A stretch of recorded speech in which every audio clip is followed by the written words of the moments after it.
we haven't needed fossil fuels since about 100 years ago. What happens when you have something that would fit on this table and it will run your house? Pulling energy from the quantum vacuum or the zero-point energy field. You don't need utilities.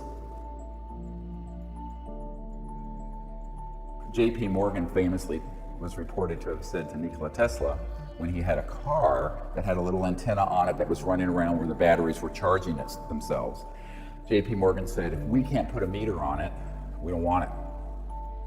Dr. Pudolf, he does zero-point energy research. He's worked for every three-letter agency.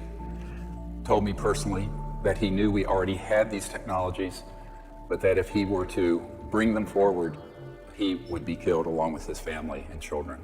In 1927, there were 2 billion people in the world. Now you have 7 billion people, and from a rational point of view, you'd say, well, these technologies would get us off of oil, gas, nuclear power, no more Fukushimas.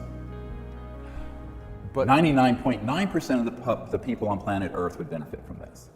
There is a it's not the 1%, it's the 0.0000001% who would not benefit from this, particularly the fact that it is run, and everything we're using is run on a metered linear energy source, even solar and wind. If you begin to talk about the phenomena of new energy, free energy, anti-gravity, UFOs, you're stepping into an area that is the most sensitive, compartmented intelligence in the history of the United States.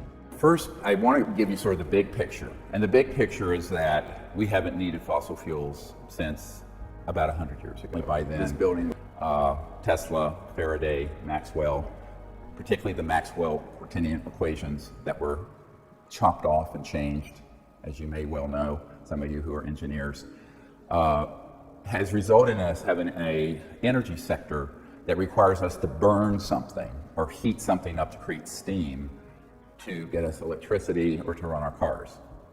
However, 100 years of really advanced physics, which weren't that well understood 100 years ago in terms of very high voltage systems at certain resonant high hertz, they call it, cycles per second, would result in this excess power. And it was observed by Faraday, and it was observed by Tesla, and it was observed by many others, and said, where is this coming from? Of course, Tesla called it the ocean of infinite energy. And it's been called various things. The modern term is the zero-point energy field. If you create this kind of vector into the zero-point energy field, and you create a certain counter-rotating vortex, let's call it, which is almost a Sufi-like phenomenon, you get what's called lift. And you get a phenomenon that's known as electromagnetogravitics. Now, the pop culture would call it anti-gravity, which is really not correct. Now, in the early days, let's go back to the time of Tesla, they were observing with usually DC power systems, direct current, as opposed to alternating current, which we use in our homes, which Nikola Tesla invented or came up with. That would have this effect where a certain amount of energy would go into a system, more would come out. Zero-point energy field, that there was this energy that was left even after you cooled down all the atoms and all the activity in the universe down to absolute zero, which is a specific temperature. And there's still this energy there. And that zero-point energy field, as it turns out, is embedded everywhere in space, not outer space, here in this room. So that every cubic centimeter of space in this room, for example, has enough power to run at least the United States for a day, a cubic centimeter. So it's an enormous field of energy. So running our planet on this energy field would be like taking a thimble out of the Great Lakes or something of water. It's a trivia, it's a rounding error. The inhumanity of keeping these sciences and technologies away from the public and the poverty that it engenders, it would take trillions of dollars to properly electrify the subcontinent, so that people have the energy they need using today's conventional systems, even solar, even wind, even coal. And you know, we're facing a situation now that every year or two there's 1,000 new coal-fired burning power plants being put online in India, China, and elsewhere, mostly without any scrubbers. So in the Pacific Northwest and other places, you have a huge amount of the pollution that's in the West Coast is coming from Asia. There's no scrubbers. in those occult, and you look at the air in Beijing and Shanghai and other cities, it's not breathable.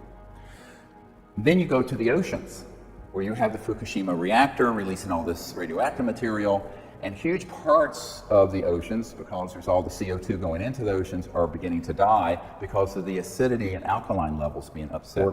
So they're a big problem, huge mistake. But who's going to fix it? This is really the crux of the problem. And many people have asked me, given the folks I've met with over the years, why doesn't someone do that? Foundation. But see, and the question came up frequently with people there, all of whom were incredibly wealthy. Well, why doesn't Bill Gates do it? Or why doesn't the president? It's always, why doesn't someone else? Of course, if you go to the president, he'll say, no way, Jose. And if you go to billionaire X and billionaire Y and billionaire Z, many of whom I've met with, they'll go, you know, one of them once said to me, we all want to be first to be second. Great expression. You hear it a lot in business. When it's a very controversial science, no one wants to be the first to stick their neck out. So this becomes then a leadership issue, which is what I've tried to provide some clarity to in my own humble way, being not a significantly wealthy or powerful person at all, but knowing what I know, try to share it with the public and try to create a momentum towards disclosure, not only of the fact that we're not alone in the universe, but that the secret behind these UFO propulsion systems and energy systems would give us an entirely new planet. Beautiful.